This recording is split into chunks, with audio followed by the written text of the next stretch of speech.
जय श्री कृष्णा साथियों, हिंदी सुमन चैनल पर आपका स्वागत है। आप लोग कैसे हैं? आशा करती हूँ कि आप लोग अच्छे होंगे। हाँ, और अभी हम लोग पढ़ रहे हैं निराला को, जो कि छायावाद के कवि हैं। और इसके पहले हमने पढ़ा जयशंकर प्रसाद को। तो छायावाद के जो त्रयी हैं, छायावाद के त्रयी भी कहा जाता है, उसमें जयशंकर प्रसाद और सूर्यकांत त्रिपाठी निराला और सुमित्रानंद पंत कहे जाते हैं। तो जयशंकर प्रसाद की रचनाओं को हमने पढ़ लिया है, जो कि पिछले वीडियो में है, और ये है सूर्यकांत त्रिपाठी निराला। तो इनका प्रथम काव्य संग्रह अनामिका एवं जूही की कली 1916 ईस्वी निराला की पहली कविता। इस कविता में जूही नारी और पवन पुरुष का प्रतीक है। रामविलास शर्मा भारत माता की वंदना को निराला की पहली प्रकाशित रचना मानते हैं। और हिंदी में निराला को महाप्राण की संज्ञा दी गई है। निराला को छायावाद का सलाका पुरुष भी कहा जाता है। अमेरिकी कवि वाल्ट व्हिटमैन मुक्त छंद के जनक हैं। निराला को हिंदी में मुक्त छंद का प्रवर्तक माना जाता है। प्रश्न बहुत बार पूछा हुआ है। मुक्त छंद को रबर छंद या केचुआ छंद भी कहते हैं, भी पूछा हुआ है। निराला ने कवित्व को हिंदी का जातीय छंद कहा है, भी प्रश्न बहुत बार पूछा हुआ है।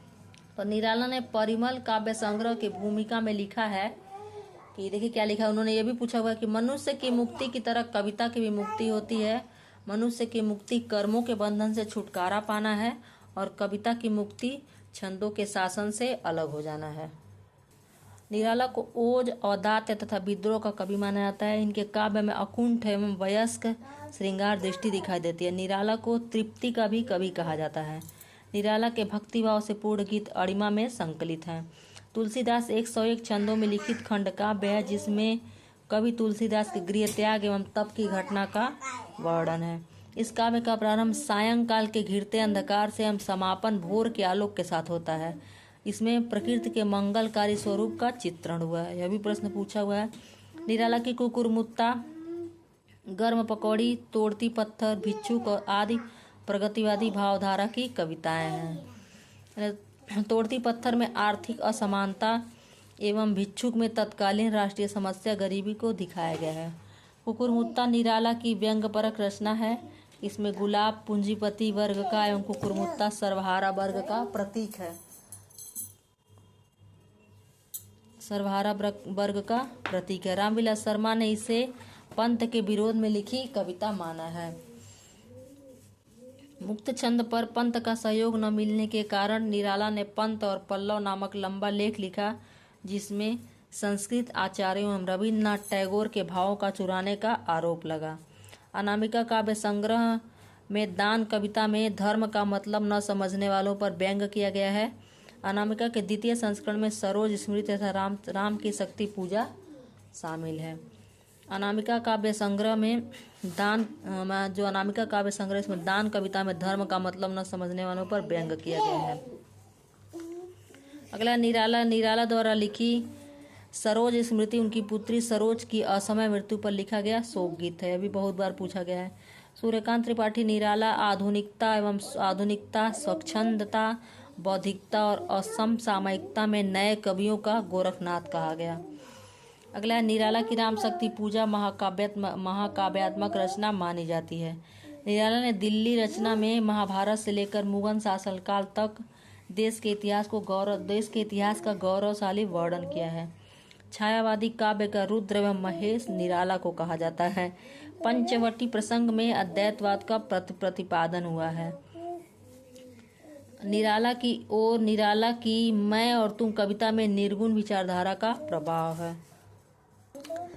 राम की शक्ति पूजा का मूल स्रोत कृतिवास का बंगला रामायण है।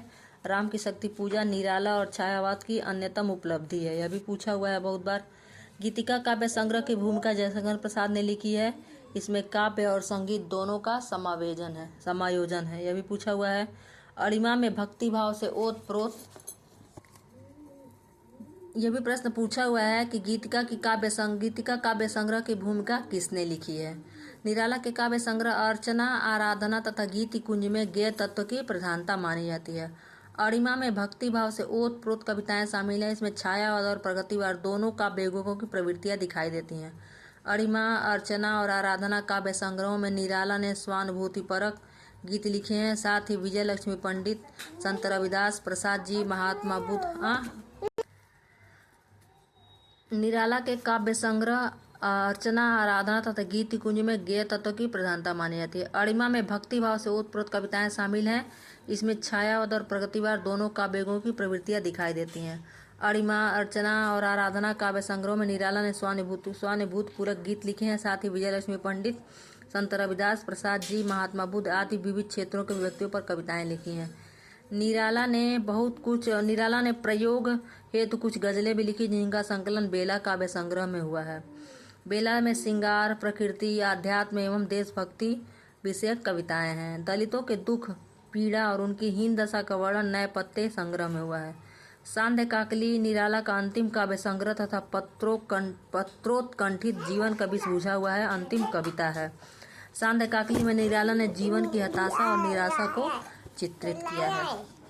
और यह है निराला की प्रमुख रचनाएं, जो कि जूही की कली 1930 में, अधिवास जूही की कली 1930 में, ये अधिवास, पंचवटी प्रसंग, संध्या सुंदरी, बादल लाग, विधवा, भिक्षुक, अनामिका दूसरा भाग 1937 से 1938 ईस्वी तक, सच है 1935, रेखा, तोड़ती पत्थर, सम्राट एडवर्ड के प्रति, सरोज स्मृति 1935, राम के शक्ति पूजा।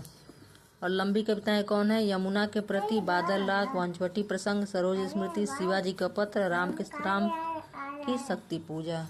तो यह था छायावादी कवि निराला के बारे में। जरूर पढ़ें आप और अपनी तैयारी करते रहें टीजीटी उत्तर प्रदेश के लिए और हरियाणा से प्रोफेसर के लिए। तो आपको वीडियो कैसा लगा जरूर लाइक करें, कमेंट करें। धन्यवाद।